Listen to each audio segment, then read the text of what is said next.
At first time when my parents noticed that I'm working for an esports, they were thinking that I am playing the game. So they never noticed that esports need journalists or they need any operation teams, manager, coaches. They never knew about it. When Faker retires, the esports field it disappeared. Nobody knows about Showmaker or Chobi or other Lihen and other players. What I have to do is focus on T1 or I cannot have an interview with others. That makes me sad.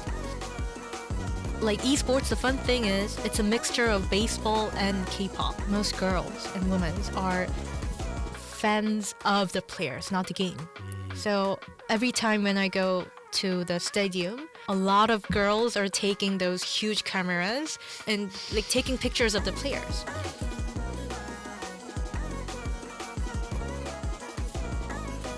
All right, today we're here with Eunjae, esports journalist, esports fan, speaks 4 languages that I know of: Korean, English, Japanese, and Chinese. It's great to see you, Eunjae. Hi, Professor. A student of mine once upon a time. Yeah. We're here to talk about esports. Do you watch it live? Do you watch it on television? Do you watch it like through cable? Never in television. Okay. Only in those Asian game seasons we can, but normally we cannot. And we can watch it in live because it's in sports. We watch in sports in live, obviously. So we use YouTube or Twitch, not anymore in Korea, but we use Twitch. And also we called an app called Tizzard that is in some kind of Twitch thingy that going on. Twitch disappeared from Korea? Yes, it is. I don't know that. I didn't know that. They have something economical problem with Korea, so it has been disappeared. And there's a new Korean one that's come to replace it. Yes. I think that happens quite a lot in Korea. It does. Like Uber Taxi comes in, they say, no, you're not allowed to do that. They kick it out and then they make Kakao Taxi instead. Yes. Is that a similar thing that's happened here? Same thing. Same thing? Same thing, yes. What's it like when you're watching? I mean, you need to try to explain it, Eunjae, because I've no idea what it's like watching. Bring it to life for us. Well, it depends on what games I watch. Like soccer and baseball has different rules and different times and different players. But what I'm into is it's League of Legends, and since it is most popular, I will make it as example as in League of Legends. Well, each game takes about 20 to 30 minutes, and there are 10 players, 5 players in each team, and 10 players holding the whole game like as a set. And basically, it is crushing down their own houses. That is what is happening in League of Legends. And there are a lot of champions. We call champions that is a game character that you could play in the game. And they have tons of skills, tons of like spells, magical spells they can use. And there are a lot of items that you could buy. Those many things are happening in League of Legends, and which makes fans to cheer out for those passions and those fastness of the game. How long is a game? So it's 5 on 5. How long is a game normally? Normally 20 minutes to 30, I guess. Okay. But sometimes it runs over an hour. That happens. Does it ever end in a draw? Like or is it one team always wins? Or how do you win? When they break their house, we call nexus. When that nexus breaks, the game ends, and mostly they cannot draw. Okay. Can you say something about League of Legends then? Because when I was young, I used to play Warcraft and Command and Conquer. I think these are like I forgot the name of it, but you move things around and you do things. Yes. What's League of Legends, and why is it so good for esports? Why, if we think of esports, do we think of League of Legends and not anything else? So what's... Well, firstly, the popularity is most high among those esports gamings, and it is a game from a company called Riot Games. What I mentioned about Champion is the strongest point of League of Legends. Like they have about 130 champions that players can play, and all of those champions have different personality. They have different skills, they have different characteristics and different history, and a lot of things are making fans to love League of Legends. And they could actually pay money for buy the champion and play it in the game. Tell me about some of the champions, like their names or what they look like, or... There is a Netflix series called Arcane. Okay. And that is an animation from the League of Legends. So there are like Ashes, Jinx, and Bai, and all of those characters have their own stories that they are really interesting. And voice actors, they are also very popular for the fans. People really love those animations, and games are like interacting together. It's almost like how K-pop fans love the whole idol's backstory and their rise. It's a similar thing here. Yeah, it's not just playing a computer game, but there's a whole like extended world or universe and characters in it. Yes, I would call it as a universe, yes. Who's your champion? Ash. She's an archer. Okay. She uses the bow and to attack the enemy. And she is really cool. Is she like a sniper? She does things from distance? Yes, she does. She has a skill that could make enemy freeze for 2 seconds, I guess. That is the time when I have a chance to attack the enemy. Okay. And so I guess if you're on a team of 5, you need a balanced team. So you probably need an archer, a tank. How does this work? I didn't explain it. Like, we have 5 lanes here, like top, jungle, mid, the bottom. We have bottom and the supporter. It's not fighting in random places. They have owned their lanes, and they're fighting in their lanes. What's a lane? Line, I guess. Okay. Line. Yeah. And top goes to the top, bottom goes to bottom, mid goes to mid. What is interesting is jungle and the supporter is doing. Jungle is helping other lines to fight with enemies while he is growing himself up with other monsters. They have the monsters. And supporter is helping the bottom to make their power more powerfully, I guess. Okay. And those 5 players are fighting each other.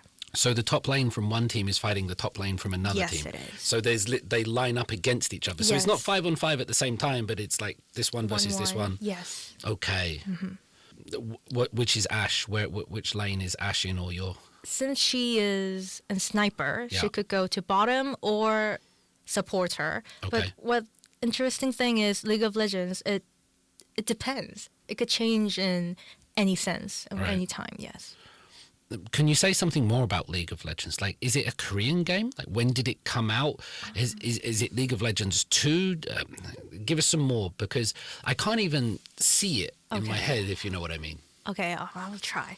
So League of Legends is an American game from Riot Games, and they have a lot of seasons, and each season they rank people up.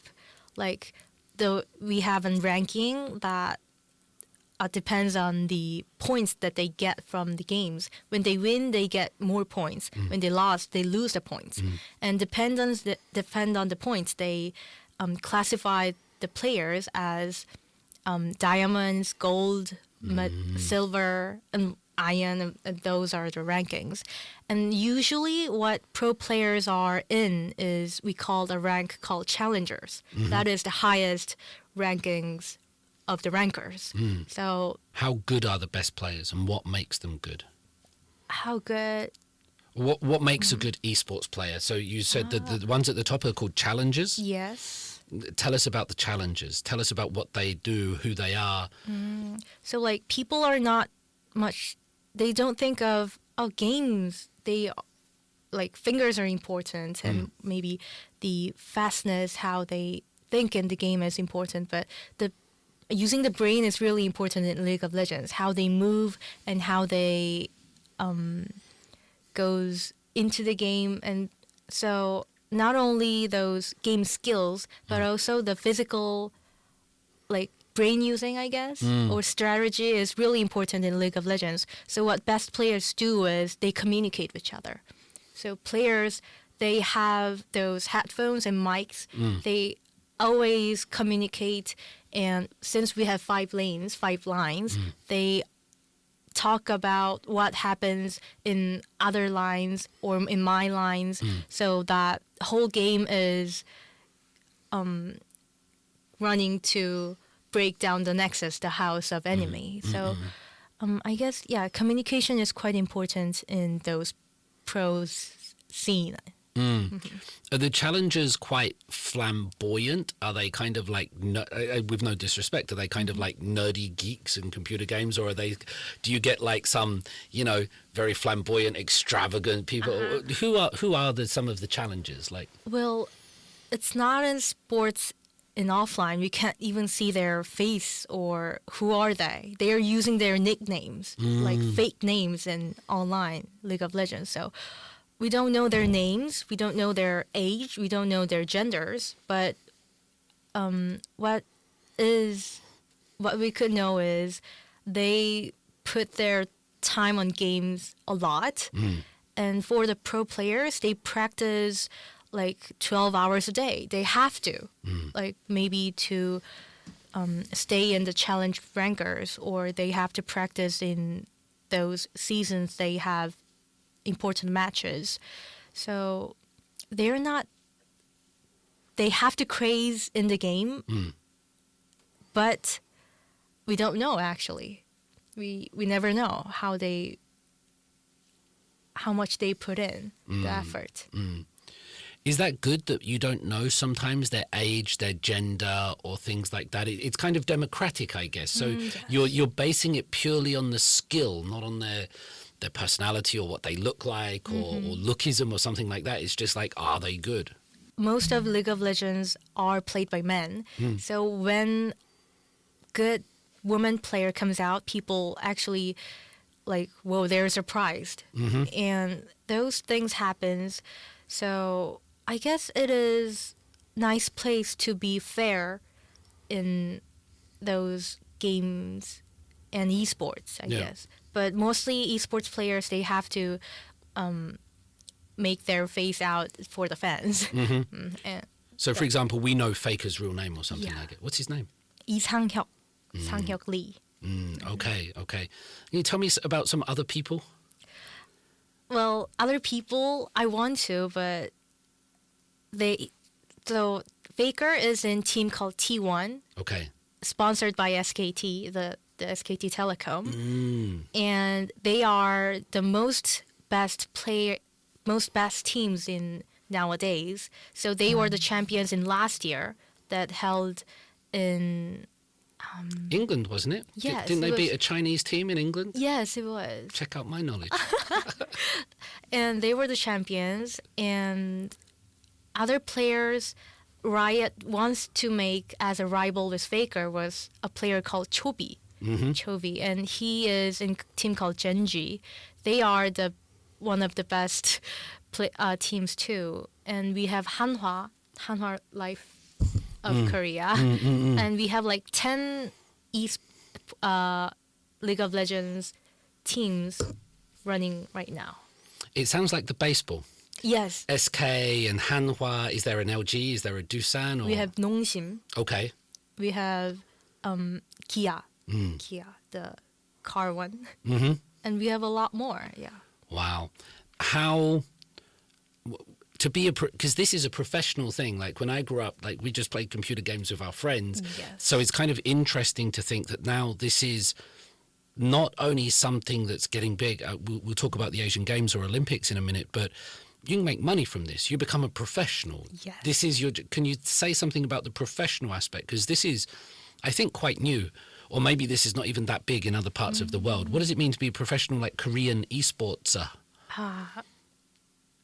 Well, they wanted to make money, and they want to play a game as a pro player. But most of the pro players are not interested to be a star or to be an influencer. So they are the people who love games and maybe also money for their job or for their living, but not the popularity, I guess. How much, how they get money, I guess? Are they rich? They are rich, and there is a league in Korea called LCK. It's like an NBA thing. It's an LCK. And if you get into the LCK player, you get 6천만 won. That is the least you get the pay. Wow. For the LCK. Is it similar to the way that K-pop agencies do it, where they fill up dormitories with lots of trainees and have them sort of training like that? And that's why K-pop is so good in terms of choreography and visuals and beauty, is because you have hundreds and hundreds of people training so much and then you just pick the best. Yeah.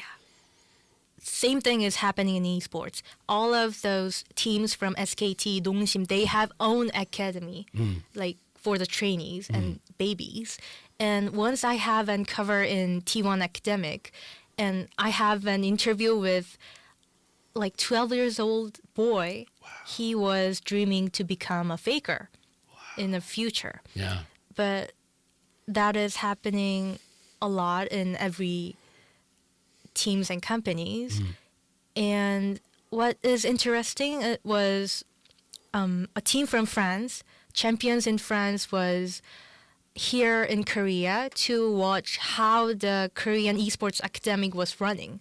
So they were very interested in how these Korean esports was going. Why are they so good? Why are so many mini fakers are coming out like every year? They were very curious about it. Other countries are very interested in those trainees and academic stuff in Korea. Can you give us the answer? Why are the Koreans so good at esports? Because they are, and Koreans are so good at K-pop or pop music that the West has stopped doing boy bands and girl bands anymore. This is fantastic to me because I grew up with Westlife and Spice Girls and Boyzone and Backstreet Boys and Take That, and we've just stopped doing it since like One Direction because Korea is so good at it. Why is Korea so good at esports? The answer, I guess, is PC cafe. It's PC bang. Like it's everywhere we go, and it's cheap. We can like stay over the night, no matter when, and we could go with friends or you could go alone. You can play every game you want.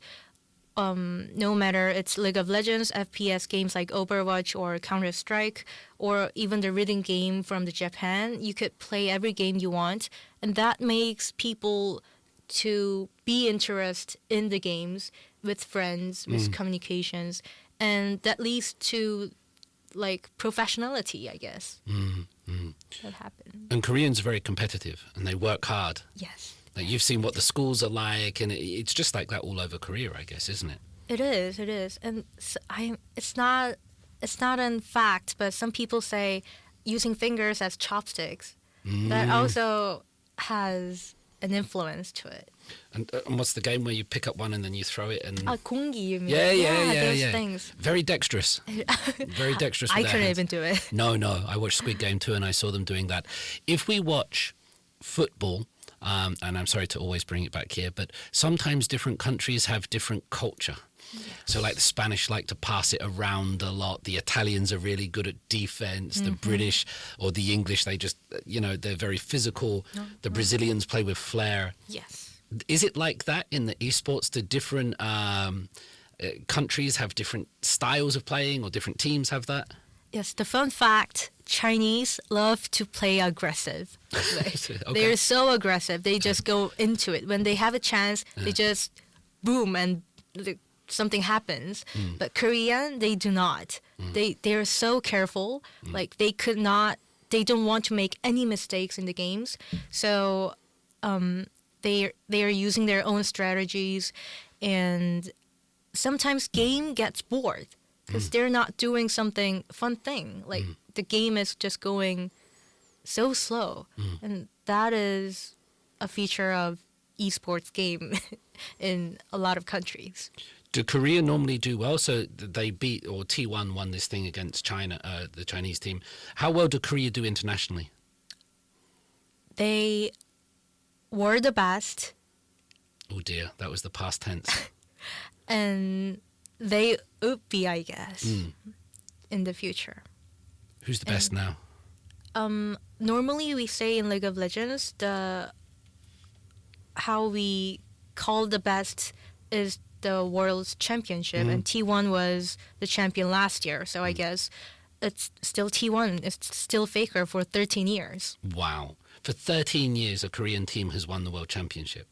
No, it's not for the 13 years, but in 13 years, Faker have won 5 times. That is brilliant record in esports scene. Okay, yeah. Yeah.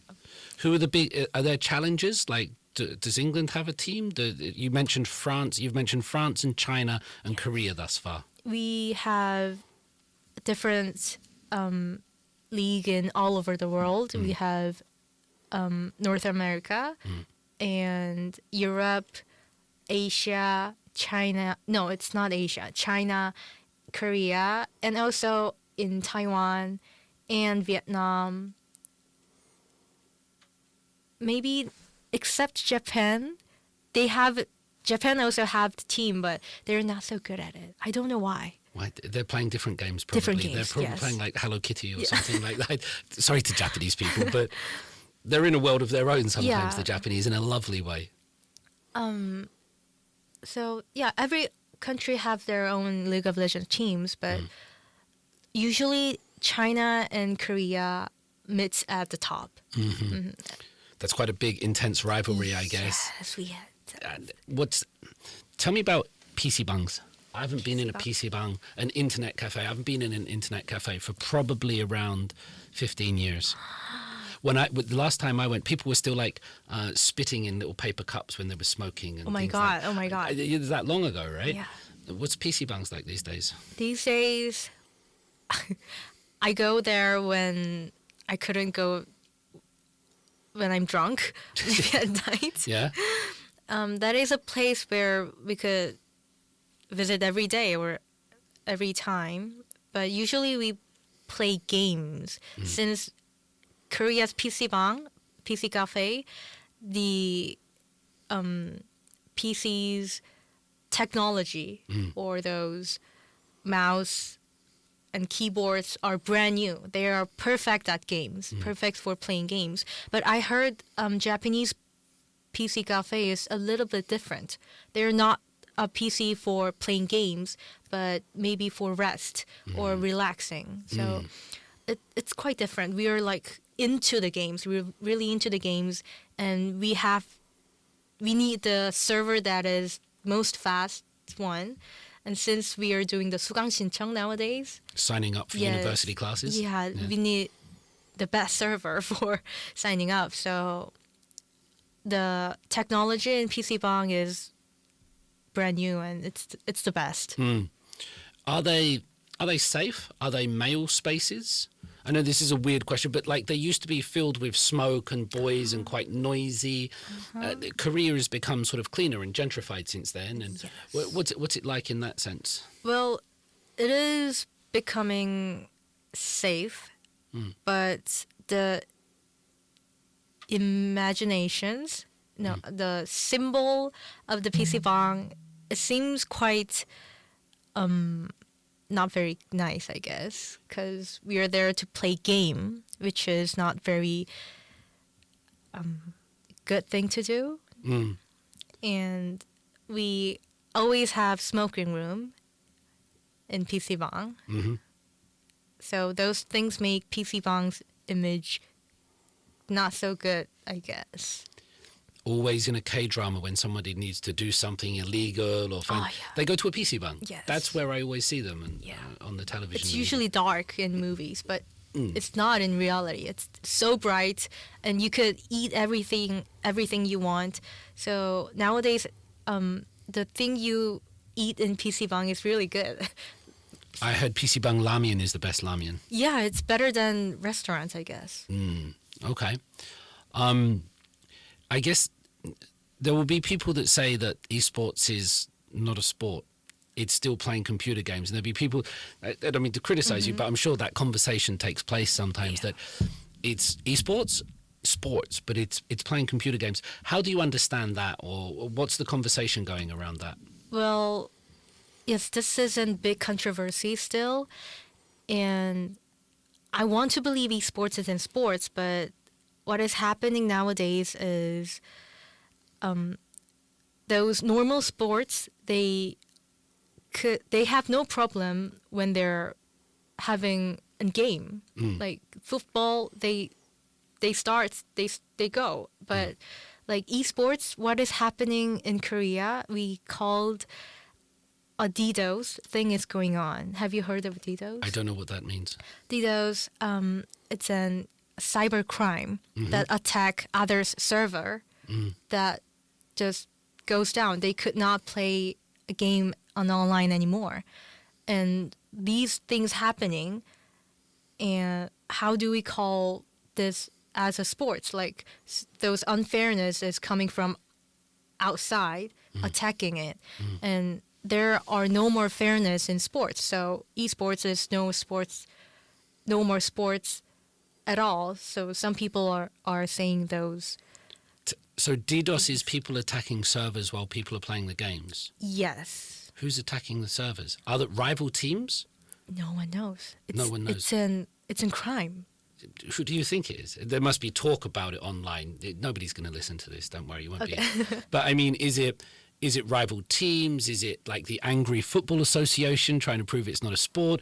Is it North Korea? Well, nobody knows who it is, but what fun fact is nowadays the only pro player who was getting an attack is a Faker. Faker's team is the only one who was getting an attack by DDoS nowadays. So maybe the criminal hates Faker, I guess. People always want to come at the king. Yes. What happens during a game if they get a DDoS attack and their server goes down or something? Last year, because of the DDoS, LCK was stopped. What's LCK? The NBA thing. Okay, like the World Series type thing. Yeah, the name of the series. And LCK was stopped. And this is a nonsense thing because LCK is getting a lot of sponsorships, a lot of money, and Riot Games is company of the League of Legends.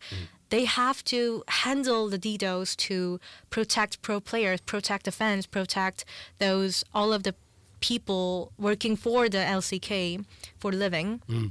But that is not happening. Like, where all those money are going for operating the league. So people were really angry about it. I can imagine they were angry. What's the community like? The people around it, the people that talk about esports, the people involved, the online behavior. So we talked about PC Bungs, that's the physical space. Yes. What about the fans and the digital world around esports? Well, what I felt really tough about it was everything goes in online community. Since the fans are young, the players are young, maybe the history of esports is not very long. So every people work for esports is quite young. So a lot of opinions and fights are on online. And I'm not a one who really love to communicate on the online spaces. I'm not the one. So when I have to find something about an esports, what is happening, what is recent news, I have to go to online. So, like... Where do you go? Is it Daum? Is it Twitter? Is it... I hope it's Daum and Twitter, but it's more deep space, something there. We call it Inven and like DC Inside and those anonymous online community that I don't want to be in. I don't want to even see them. What's I've heard of DC Inside, of course. What's the first one? Inven. Can you tell me something about Inven? I've never heard of that. It is an webzine. A webzine? Yeah. Is it like a forum, like an DC Inside, like an Ilbe, like a Reddit or a 4chan or something? Well, Inven it's not a bad thing. They have also an official journalist in Inven, but it's an anonymous community and like people who loves games they are all in Inven. So a lot of stories that I want to hear about, or players who are in problem. All the people are Inven. So that. And also in Inven, they could know recent news about the games. So many people really uses it as an information center, or I guess. So yeah, that is what Inven do. It's a Korean site. This is all done in Korean, the Korean language. All Korean. Okay. What are some of the scandals or controversies of people like being busted for taking drugs and playing, or cheating or hacking? Like, is there been any stories recently, or some juicy things in esports? Well, you know that baseball teams or soccer teams, they switch up they move their teams, right? It sounds a very American thing, but they move their franchise from one city to another city. Yeah. Yeah, okay. And esports, that also happens. Like, it's shorter than other sports, I guess. The 계약 기간 contract is about a year. Okay. It's very short, I guess. And we mostly don't move to the rival team.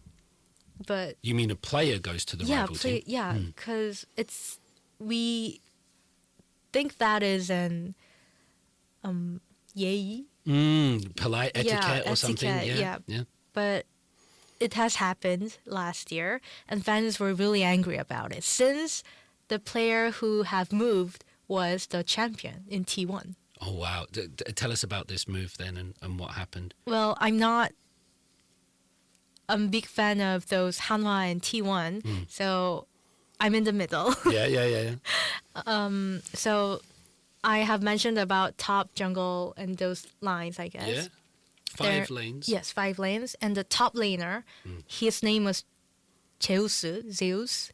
And he have moved to Hanwha 생명, Hanwha Life, Hanwha Esports Gaming.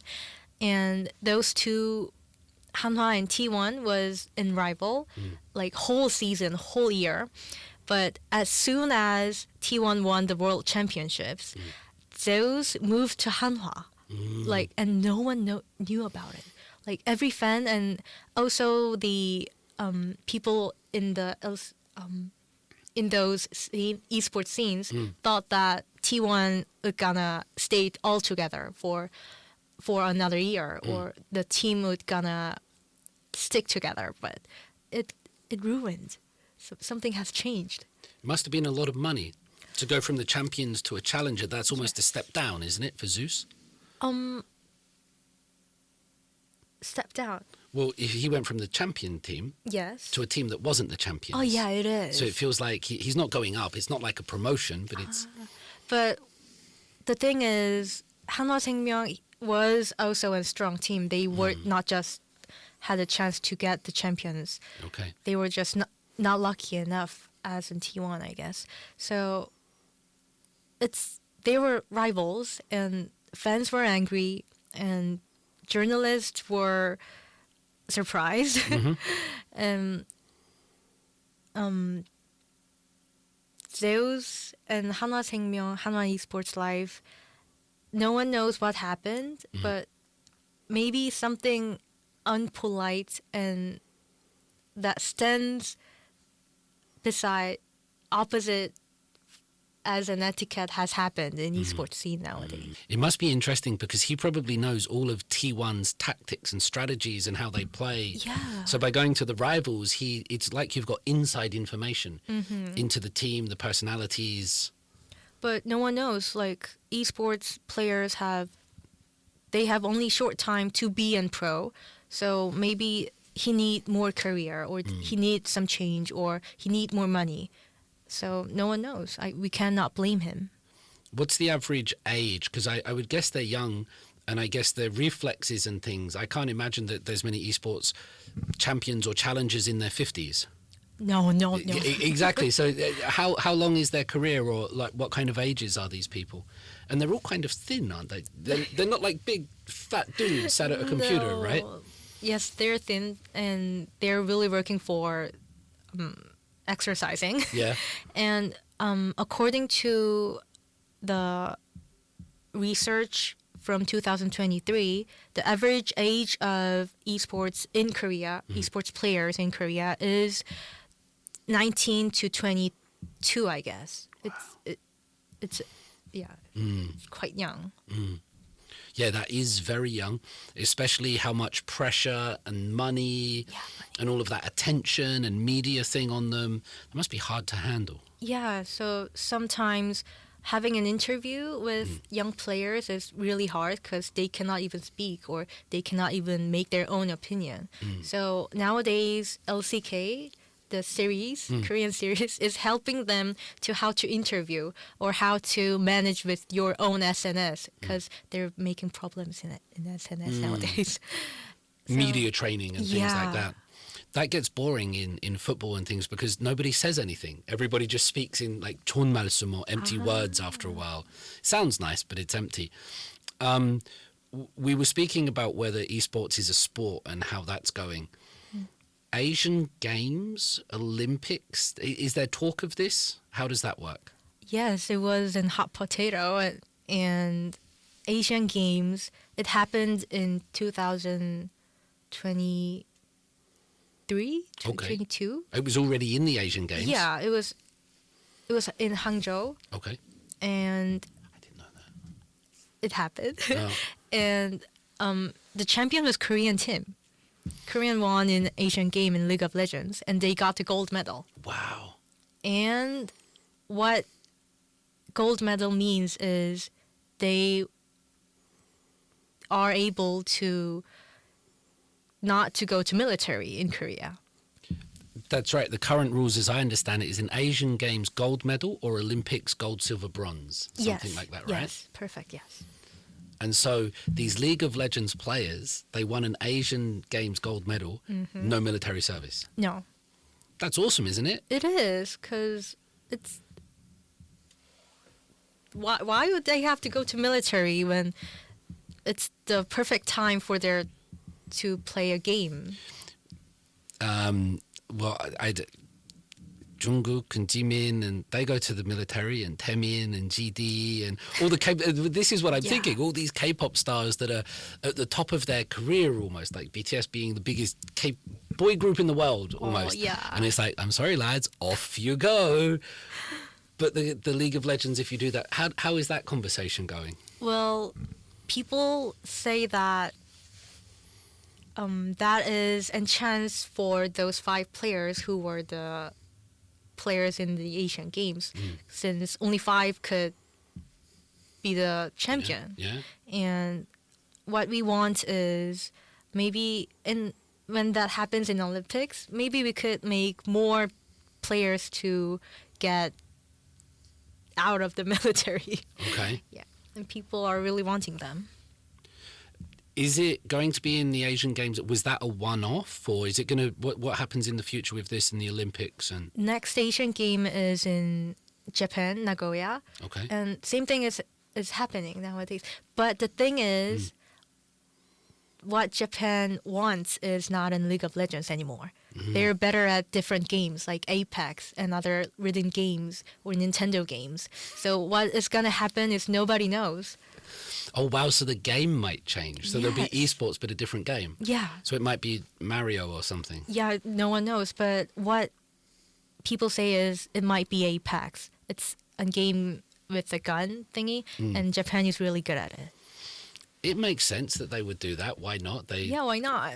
Apex is an FPS. FPS. And you've mentioned Japan a couple of times in terms of rhythm games. You mean rhythm? Is this like the ones where they hit the drums, or is this the dance? What's going on? What you have mentioned is happening nowadays, but drummings. What's that game? Do you know what that game is called? I only know in Korean. 태고의 달인. Okay. And there are like much more. When dancing thing, the pump, I guess. Yeah. Yeah, we have the pump, and also we touching the screen, and many other things like. You also have a rhythm game doing with the guitar or actual drums. there are so many different things. Are they done in an esports type way as well? Yes. Are they're rhythm esports? They're having competitions every year. Oh, wow. Yeah. Just we don't know. They're not as big as the League of Legends not thing really, like that. no. How is Korea, or what I mean to say this, like the esports reputation when it's going into the Asian Games, when it's going into the Olympics, if it goes, you're there next to these sort of boxing and wrestling and these sports that have been, there for 2,000 years or something, the wrestling and that.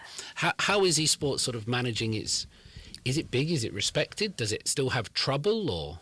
Well, it is an Asian game, but not an Olympic yet, because it's the reason of violence. The violence? Yes, because League of Legends and other FPS games, they use the gun and they are killing others. They're killing enemies. But the sports is not the thing that we are mentioning to kill others. We're competing in fair and in kind ways. So the IOC, the head of IOC is really, really offended of playing esports in Olympics. They're computer characters. There's not really killing, and that's very different from people punching each other in the head. I know. How do you feel about this argument?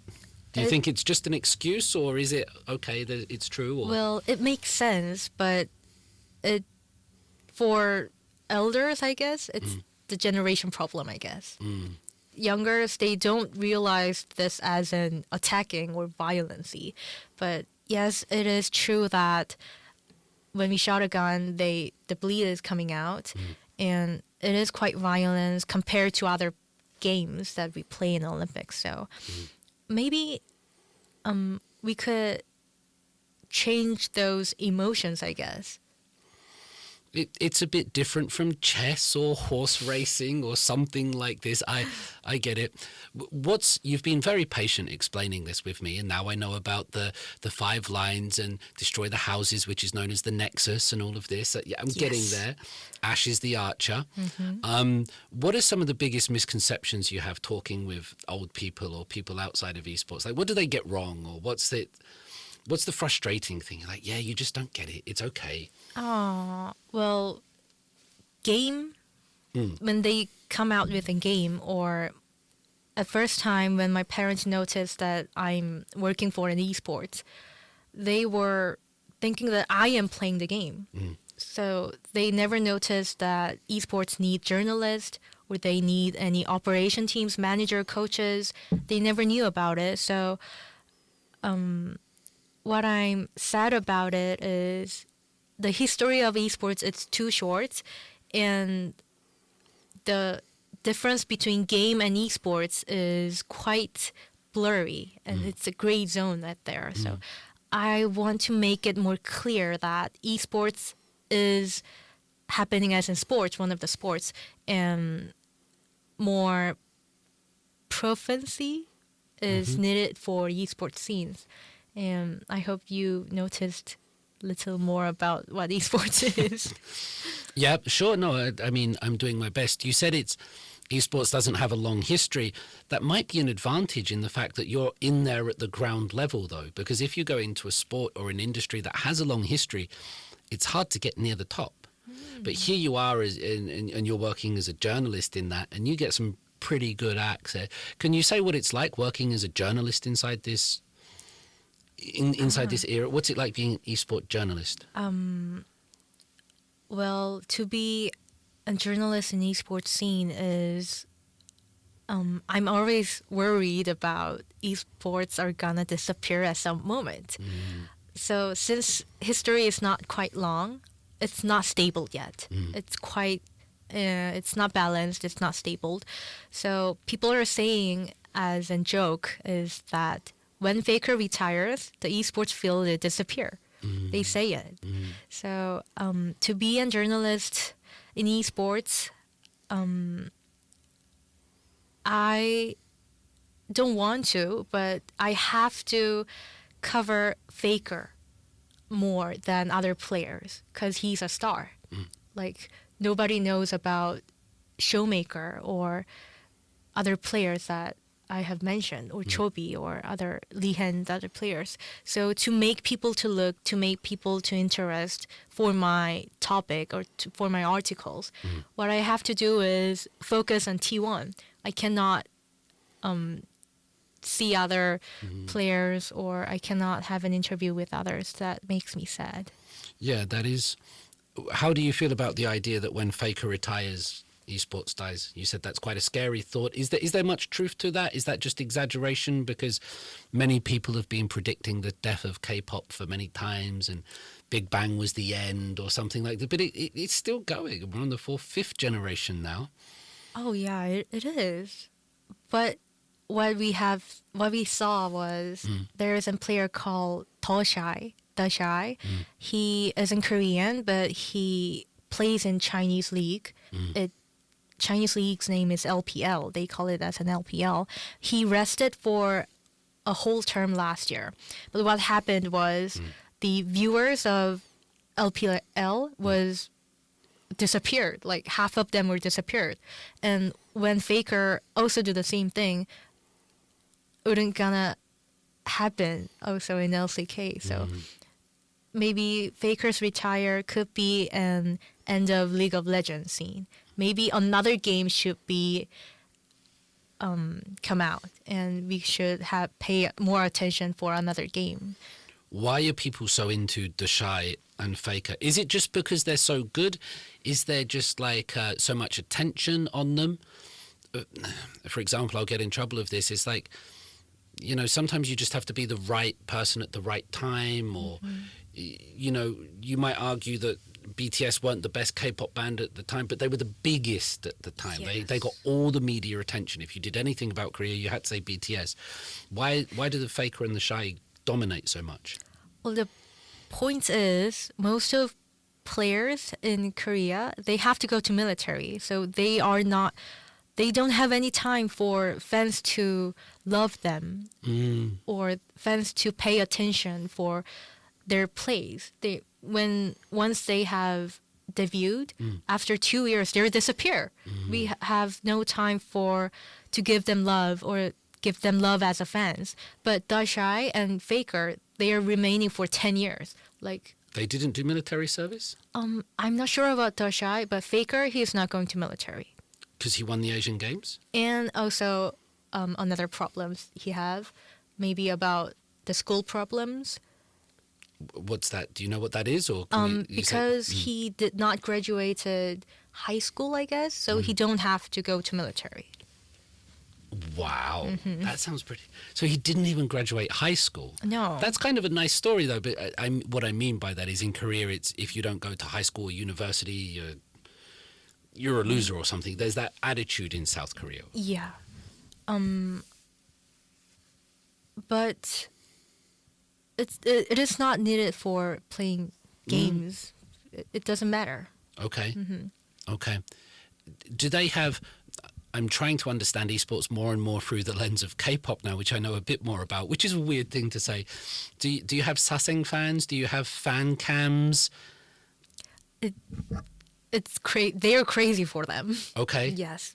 It's like esports, the fun thing is it's a mixture of baseball and K-pop. Like some men's or boys are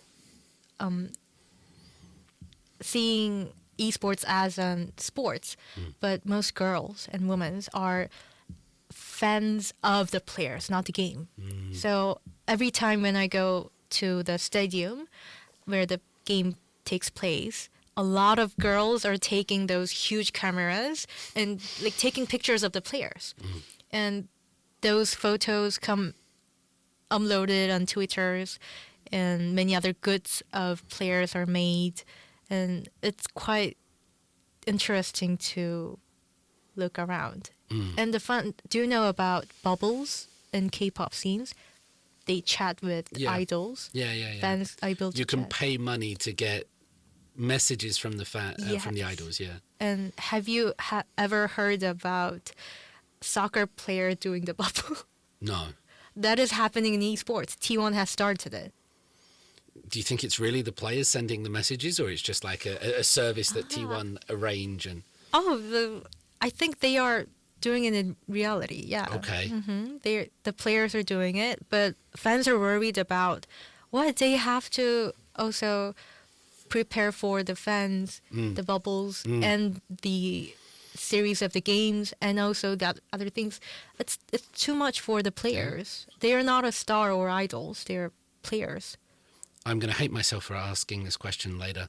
Is there like a shipping culture, or a like real person slash, or you know, like in K-pop where they put two male idols together and pretend that they're in love and draw the pictures? Okay. Does that happen in esports? I'm not sure, but I don't know. Okay. Tell me something more about being a journalist. So you've said that, you know, it's explaining to your parents that it's a legitimate job. There's worries that it might go away. What else have you learned being a journalist in esports? Well, I cannot be a fan of one team. That makes me quite sad, because I was a big fan of a team called KT Rollstars, but I'm not able to cheer KT in the press seat. I just have to make my face like no smiling when my favorite team is winning or doing a good thing on the game. So that makes me quite sad. And what I feel about being a journalist is it's quite tough.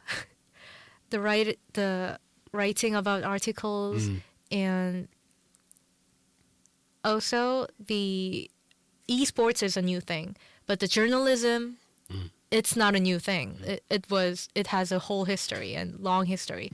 So people all around, the people from other outlets like KBS or TBS, they're making me more harder because they're writing better than me and they have more experience than me. So yeah, those things are quite confusing. When I watch baseball on Korean television with my brother-in-law, I'm surprised by how many female presenters there are on the baseball, because this is not something that's been happening a long time in English football, for example. There's been a big, change in this. What's it like being a female in this space? Is it easy? Is it hard? What's that like, Eunjae? There are not much female journalists in esports scene, because when I go to cover some series or matches, most interviews were lead by particular man journalists who are who has long experience in journalism, and we could not take the role of leading the interview, and that makes the article boring. And I could not write about what I want. I want to ask them a question, but the atmosphere out there, I could not. I just cannot. I just cannot hold my hands and ask them a question. So those... Why not? 눈치. 눈치, yes. Those things makes me sad. That is quite sad. Do you blog about it? Do you have your own personal opinions that you share, or is it only sort of in an official way? So you write articles and things like that, but do you also share personal opinions? Because as a journalist and as a pundit, as an analyst, you should do things like that, shouldn't you? Or I would say not yet, because many other journalists are doing it, but nowadays people don't want to do it, because those anonymous community are happening very actively, and in those community they are bullying the journalists who write about them, so they don't want it to be happen. So journalists writing about their own opinion is going less and less and less. It's almost none. That's really Very sad. rare, yes. That's very sad. As someone who does a lot of work in media and writes a column and things like that, I've seen comments like come at that at me, and then I thought, I'm not going to let them win. Because we might get 10 nice comments. If we get one bad one, we focus on the one bad one. Yes. And we let that win rather than get the nice ones. And sometimes the nice ones don't come through because if you're angry, you tell someone. If you're just fine with something, you don't voice it out as much. So I've always kind of got to this idea of just post it, put it there, and kind of leave it. Oh. And it's there. And I've also developed the idea of, forgive me for saying this, always let the asshole have the last word. You know, they said something like, yeah, that's fine, go. I'm not going to argue with you. That's my opinion. You can take it. But yeah, I feel almost we have a duty. Like we have these opinions and you're clearly passionate. You have this, I can see when I'm talking to you, you have these opinions. And if I ask you controversial questions about military and things like this, but you genuinely have opinions about it. Yes, we do. But the fact you're being silent about them sometimes because of the online spaces. Mm-hmm. And I have an experience of attacking by those cyberbullying. And right before the radio, I have watched some of your videos and I saw those comments saying bad about your topics or whatever. And yeah, I don't know what to say, but they makes me feel bad, but I know they're wrong. So I think that's enough for them to... Yeah. But there's generally more good in the world, I find with that. That's the beauty of democracy. Everyone's going to have an opinion and do these things. Like in terms of being an esports journalist, is it a career for you? Is this something that you're going to do long term? I mean, because you're doing really well and you're going to the big events, you're talking to all the big people, you're publishing. Yes, I am. How does this go in the future? Tell us about the future of either your career or esports. I'm kind of looking at. Well, it's a personal story, but maybe I want to do another thing than esports journalist. Since what I was really surprised by me was when I was in work, like the match was going on, and what I felt was the passion was going down and down, like as the time goes. Like back days, I was really passionate for the team to win. My favorite team gonna win. KT. But, yeah, KT.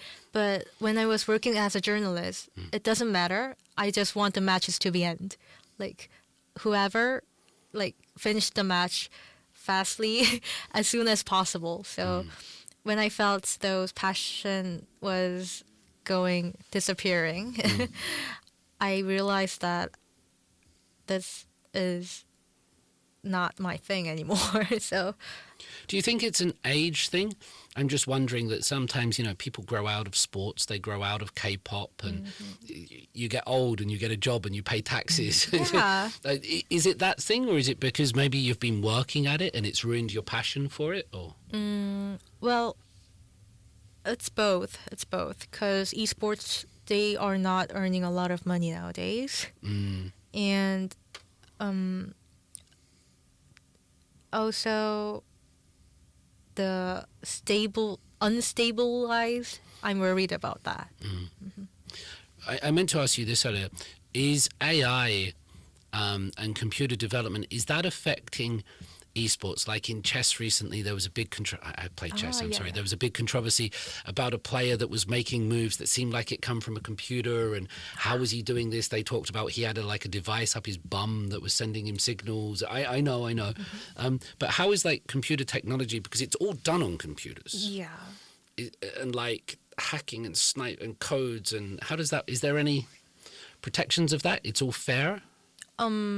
Well, DDoS is happening, so we could not say it's fair in LCK at least. But AI is not a thing in esports, I guess. It's not really mattering nowadays. That's good. That's safe then.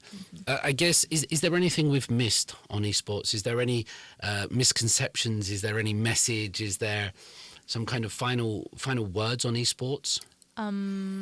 There are only boys teams. Like girls teams are not in those. So girls are basically rare.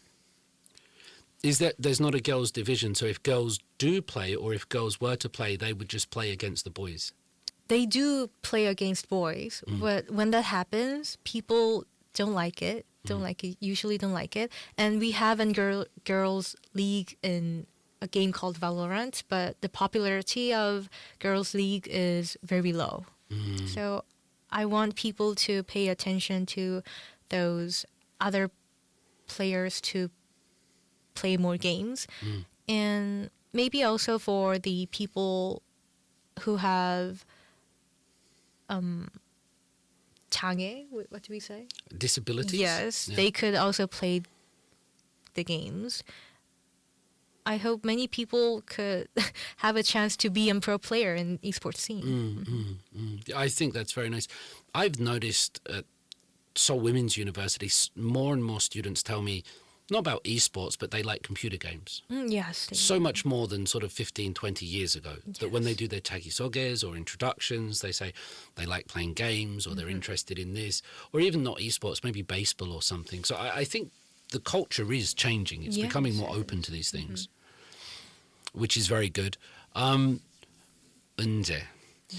it's been. I've learned so much. I feel like if I was to talk to someone about esports now, I could probably pretend I know a little bit, and that's really thanks to you. Recommendations.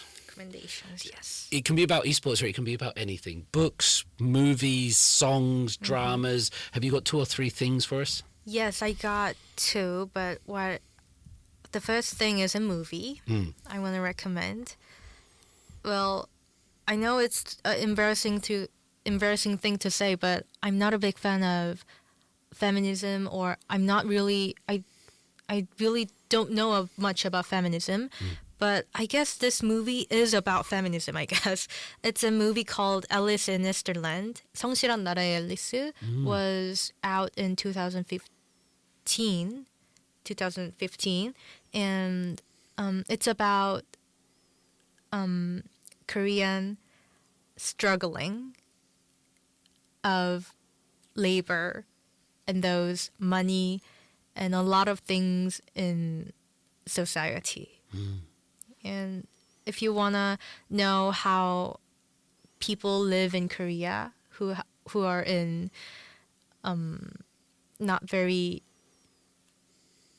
who are not stable or know more about Korea, you could go and watch the movie Alice in Wonderland. This is the first I've heard of that. Thank you. That sounds very interesting. It's in Netflix. Okay, okay. And another one? It's a book written by Douglas Kennedy named Temptation. Do you know about Douglas Kennedy? No. He's an American, but who loves friends, I guess. And it's a book about all of those temptations you get when you become a star, and those up and down in your life. It's really interesting. You can go and try. Tell me something about temptation, Eunjae. My temptation? Yeah, temptation from your perspective. Well, nowadays my whole temptation is towards Japan. I know I'm not a people to work in Japan, or it's not for me. It's not a right timing for me to be interested in Japan. I have to do another thing. I have my major and I have my thing to do. But nowadays, I really want to stick with Japan and Japanese culture nowadays. Good, do it. Thank you.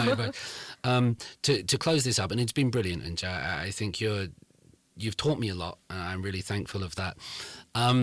Say a goodbye or a thank you in Korean, Japanese, and Chinese. Oh. We started with your language skills, so let's flex it to say goodbye. Yes. So goodbye for all the audience out there, and 谢谢你们，请新年快乐，and 새해 복 많이 받으시고 다들 건강하시고, あと日本語でも喋るんですけど、みんな元気でゲームもしてください。バイバイです。Bye bye this. 谢谢. 감사합니다. That was amazing. Thank you. Eunjae, thank you. Thank you.